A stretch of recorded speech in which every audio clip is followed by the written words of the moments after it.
From the All Indiana Podcast Network. The All Indiana Podcast Network.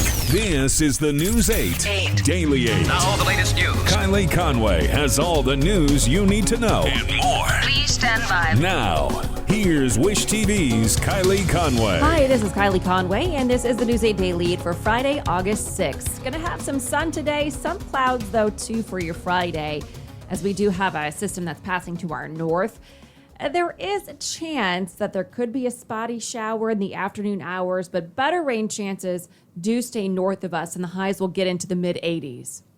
This morning, a much-anticipated jobs report has come out, and it's good news. U.S. employers added 943,000 jobs in July as the economy continues to rebound. The unemployment rate dropped to 5.4%.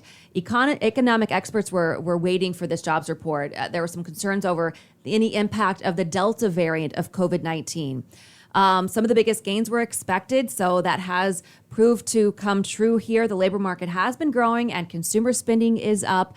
Experts have said the COVID-19 variants, labor shortages, and supply chain issues have been holding recovery back in some areas.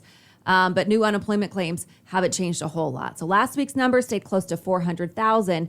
So again, U.S. employers added 943,000 jobs in July as we are still in that economic rebound. The FDA is working on a coronavirus booster shot strategy. The plan could come in early September.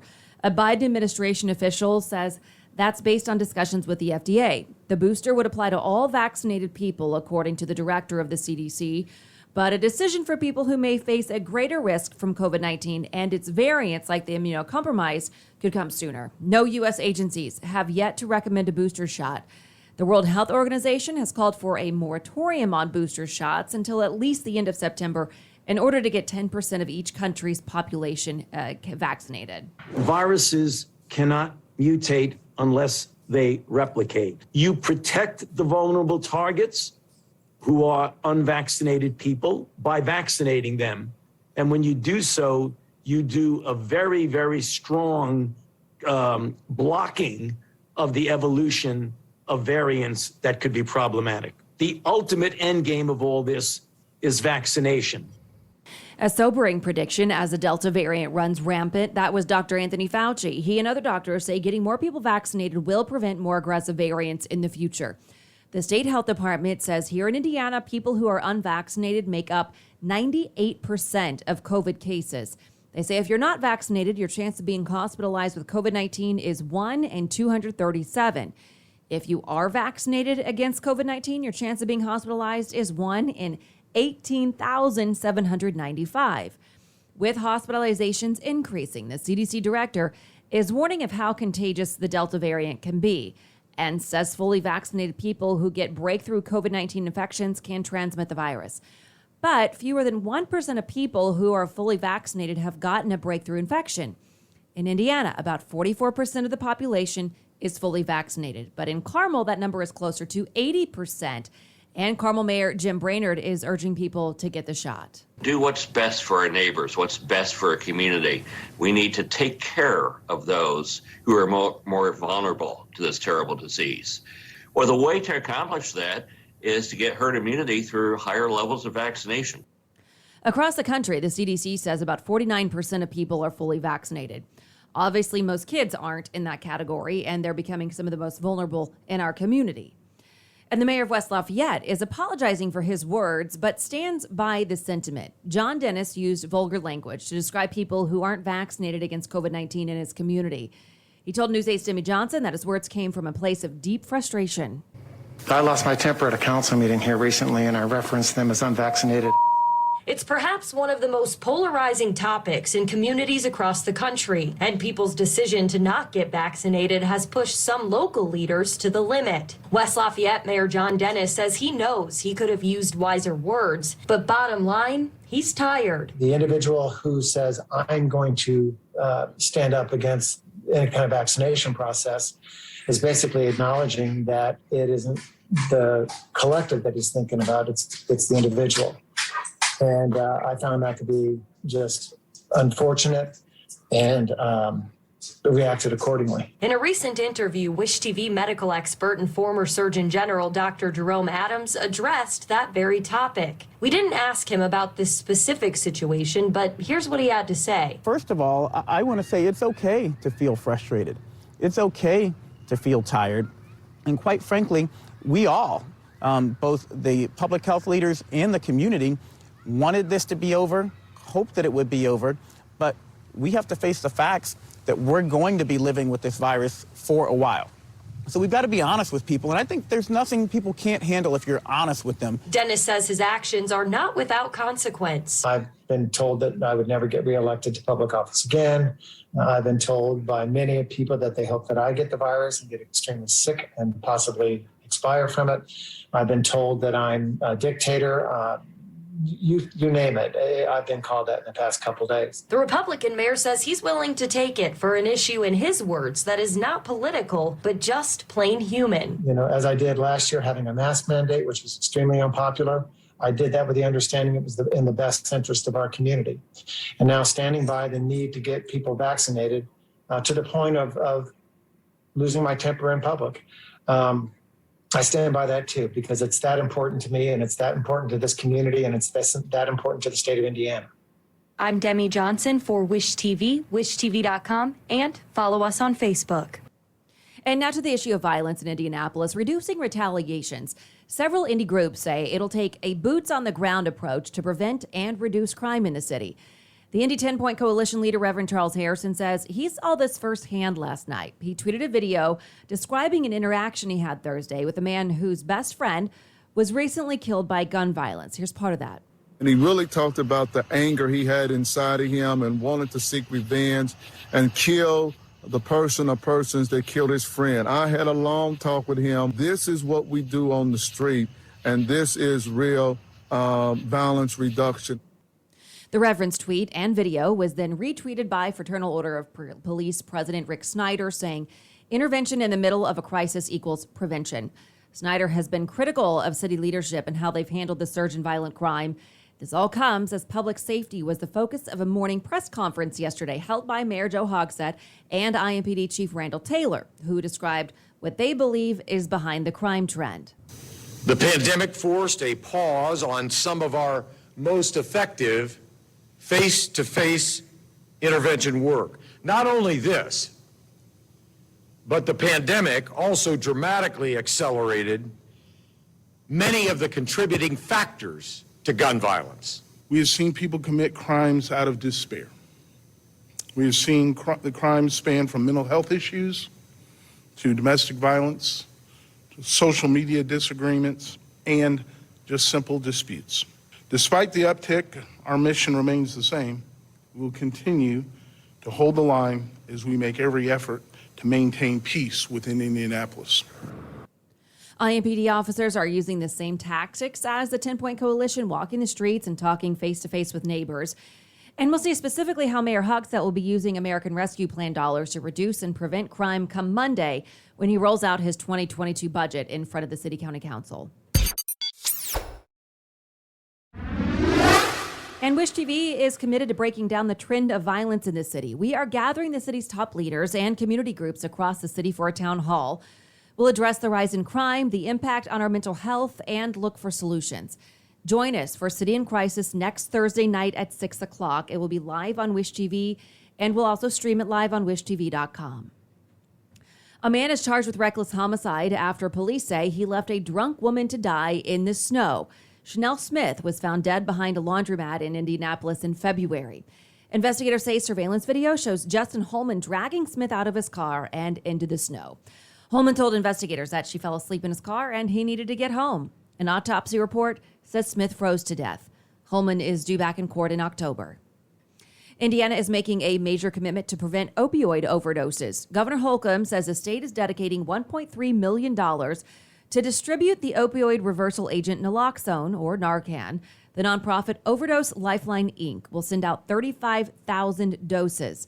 They'll go to first responders, families, and others who would be first on the scene of a possible overdose.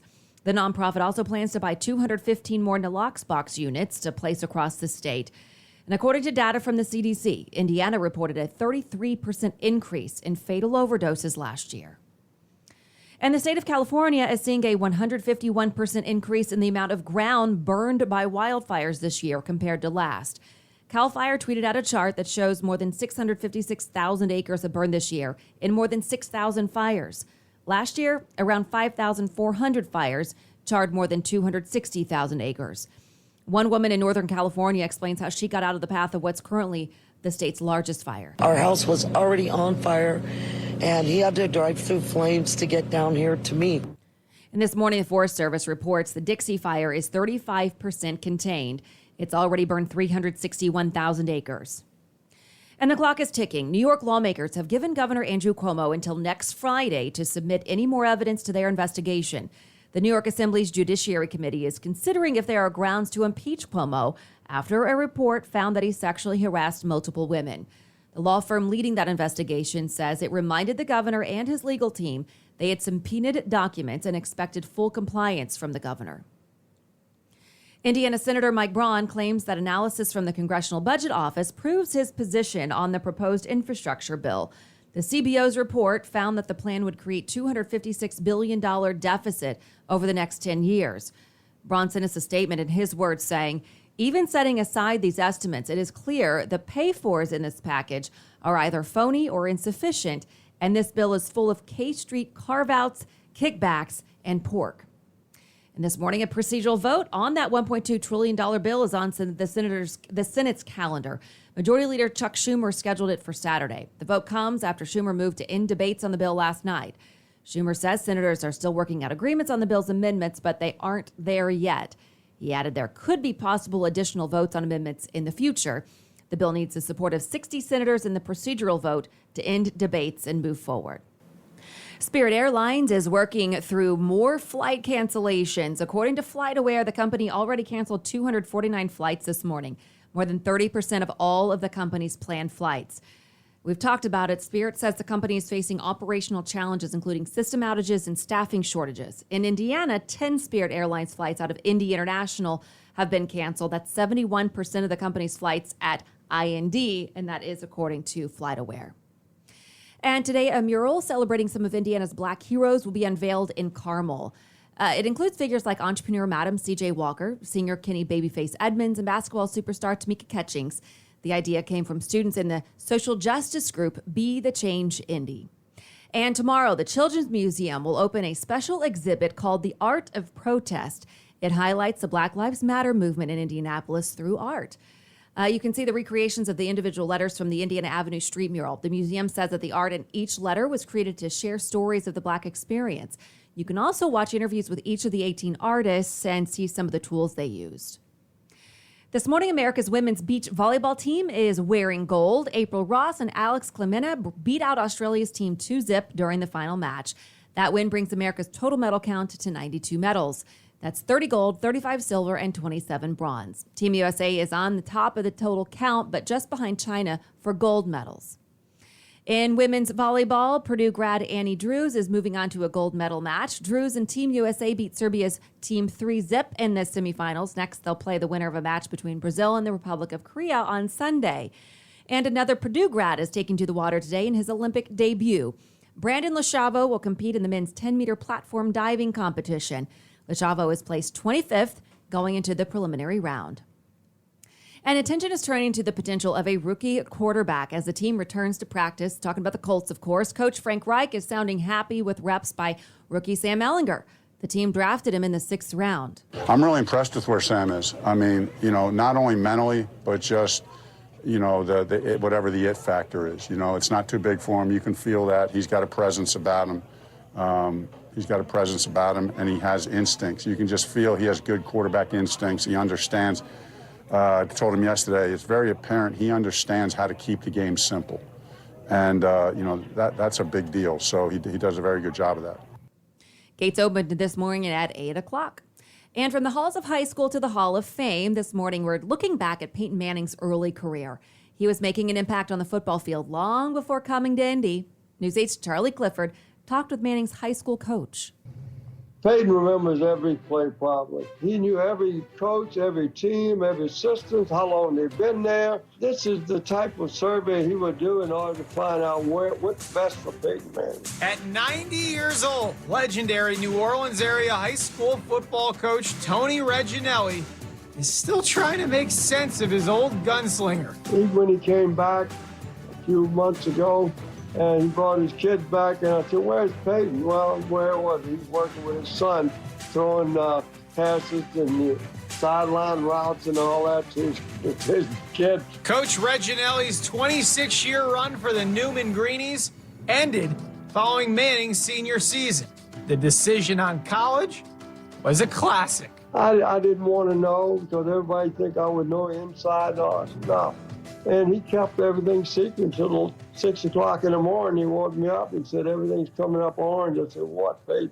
He said, "Tennessee." The walk down memory lane with Peyton Manning, each stop on this football journey, Indianapolis and everywhere in between, a precious chapter that we now get to see unfold once and for all in Canton, Ohio. Congratulations, Peyton. The ultimate goal in your life. I know you planned everything and you did everything you could, and we're so proud of you and your family.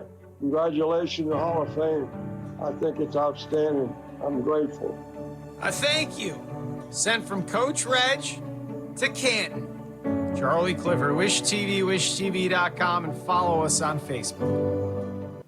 And sports director Anthony Calhoun will be live in Canton, Ohio today ahead of Peyton Manning and Edgerrin James' big weekend.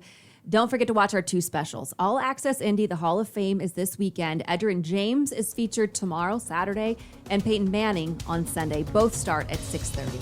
This has been your News 8 Daily 8 for Wish TV. I'm Kylie Conway, online at wishtv.com, and follow us on Facebook when you search Wish TV. Check out more podcasts from the All Indiana Podcast Network now at allindianapodcastnetwork.com. allindianapodcastnetwork.com.